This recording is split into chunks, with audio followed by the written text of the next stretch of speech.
Kalau kita dengar kata cookies atau mungkin ada yang selalu ingat nastar, putri salju, nggak mungkin ya nggak ingat. Wajar dong kalau yang diingat selalu kue jenis itu. Kan kue tadi selalu ada di Indonesia. Tapi kalau kamu main-main ke negara Jepang, Korea ataupun di India, jangan kue nastar ya yang dibayangin. Karena ternyata mereka punya jenis kue kering sendiri. Ini dia informasinya. Main ke negara Jepang jangan cuma cari sushi, mie ramen, ataupun takoyaki, Wonder People. Kamu juga harus cari cookies yang namanya soba boro. Iya, soba, kamu nggak salah denger kok. Jadi cookies imut ini terbuat dari tepung soba yang biasanya buat bikin mie ramen atau gandum hitam yang dicampur dengan gula. Dan tenang aja, rasanya tuh nggak kayak mie ramen kok. Katanya rasanya malah kayak manis karamel. Selanjutnya ada cookies paling hits di negara Korea Selatan. Apa itu? Bukan Blackpink ya, tapi Yulan. Kue ini terbuat dari kacang chestnut atau yang biasa kita kenal dengan kacang kastanyen dan dicampur dengan karamel.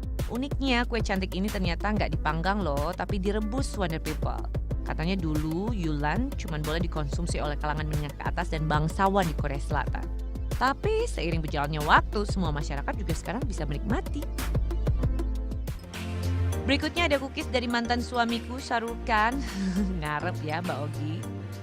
Nama cookiesnya bukan Shahrukh ya, tapi Nankati. Negara yang nggak bisa jauh dari rempah-rempah ini juga punya kue kering sendiri, namanya Nankati. Kue cantik ini terbuat dari mentega dari lemak hewani, kayak kambing dan unta, Wonder People, dan biasanya warga India menyebut mentega ini dengan nama ghee. Katanya tekstur dari cookies ini lembut, manis, dan nggak ada rasa rempahnya, Wonder People.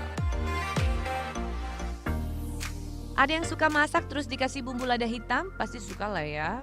Karena bikin makanan kamu jadi pedes, hangat gimana gitu di tenggorokan. Tapi kalau kalian lagi ke Kroasia, lada hitam itu dicampurkan ke cookies. Ini dia cookiesnya, namanya paprenjak. Lucu ya namanya. Kue berbentuk persegi panjang ini terbuat dari berbagai rempah loh. Ada cengkeh, pala, kayu manis, dan juga lada hitam. Tenang aja Wonder People, kue ini juga ada campuran madunya kok. Jadi masih ada rasa manisnya. Nah, kalau kalian lihat dari bentuknya nih, pasti kalian udah bisa kira-kira dong kapan kue ini ditemukan. Betul sekali, kalian bisa baca ya pikiran aku Wonder People. Tepatnya di abad ke-16. Aduh, ngeliat kuki-kuki tadi tuh kayaknya enak banget ya, jadi pengen makan. Emang kalau lagi dingin-dingin gak usah jauh-jauh ke negara sana, Wonder People. Di Indonesia kan juga lagi musim hujan.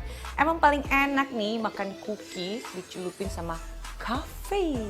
Cappuccino lah, kopi hitam juga enak ya. Kalau nggak ada kopi, teh juga nggak apa-apa sih, Wonder People. Cuman kadang-kadang ya orang tuh malas makan cookie. Bukan malas sih, lebih takut kali ya. Karena cookie ada tepungnya, nggak sehat. Aduh, kalau lagi diet gimana Mbak Ogi? Tenang aja. Bukan wonder food kalau nggak memberikan solusi. Aku akan kasih tahu kalian bikin cookie. Caranya tuh gimana? Menggunakan yang namanya wortel, apel, sama pisang. Sehat kan? Ini dia.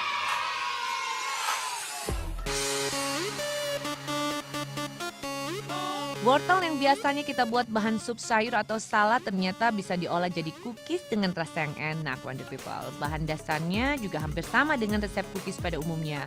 Kamu cukup campurkan tepung serbaguna, gula merah, susu almond, dan tentunya wortel yang sudah dihaluskan. Kalau kamu ingin menambahkan rasa cookies jadi lebih manis, bisa juga kok ditambahkan dengan kayu manis dan kismis sebagai pengganti choco chips. Campur, campur, dan campur. Jadi deh, katanya cookies ini rasanya kayak wortel yang manis banget loh. Selanjutnya ada cookies yang dibuat dari olahan buah labu. Itu loh yang biasa dibuat hiasan waktu perayaan hari Halloween, Wonder People. Cara membuatnya hampir sama dengan cara membuat cookies dari wortel tadi. Pakai tepung serbaguna, susu almond, dan juga labu yang sudah dihaluskan. Oh iya, kamu juga bisa berkreasi pakai bahan makanan sehat lainnya loh. Misalnya kayak ini nih, dicampur pakai oat dan parutan kelapa. Dengernya aja udah ngerasa kenyang nih aku, Wonder People. Gimana nggak kenyang? Satu suapan cookies aja kamu bisa dapetin rasa cookies yang didominasi oleh buah labu dan kelapa. Kalau tadi sayur dan buah yang warnanya orange mencolok, sekarang buahnya warnanya hijau atau merah ya Wonder People. Tebak, ayo apa? Jawabannya adalah apel. Di sini kamu bebas ya mau pakai apel yang kulitnya warna hijau atau merah. Karena tekstur apel yang keras dan kaya akan sari buah sama-sama bikin rasa cookies ini jadi manis tapi alami ya. Jadi kamu gak perlu menambahkan gula lagi. Pakai madu atau kayu manis aja udah cukup kok.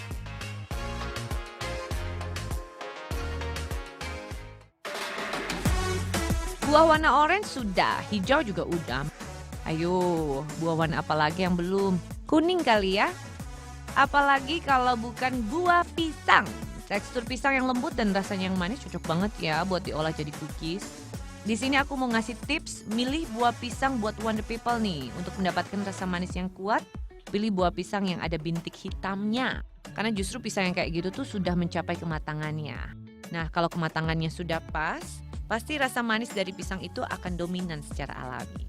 Selamat mencoba ya Wonder People. Oke, informasi tadi menutup perjumpaan kita hari ini. Kita ketemu lagi ya setiap Senin sampai dengan Jumat jam 4 sore bersama Rizka Ogi hanya di Net. Sampai jumpa.